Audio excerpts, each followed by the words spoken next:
Hi guys, we're here at Townhomes in Fairways Edge, and I love showing people these single story townhomes, and this one in particular I'm very excited about because they completely did something amazing with the kitchen that I have never seen. As many homes as we go into, I've never seen anyone do this to one of the kitchens.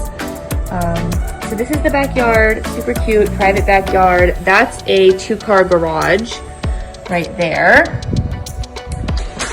This kitchen and Courtney, they're both so cute.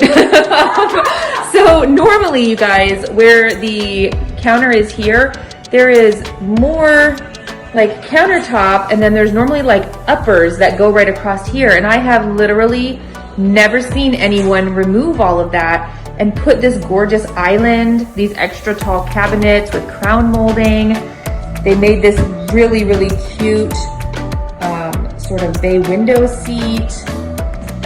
The flooring is wood look tile.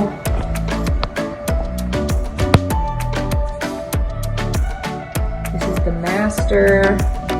This house definitely has a very New England feel to it. That's the master closet with these very awesome built-ins, so much storage.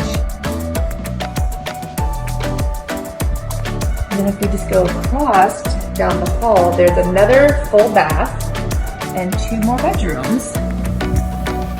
And I just cannot stop raving about what they did with the kitchen. It really opens it up and makes it feel so much more spacious. So this is a 3-bedroom, 2-bath with a fenced-in yard and a 2-car garage.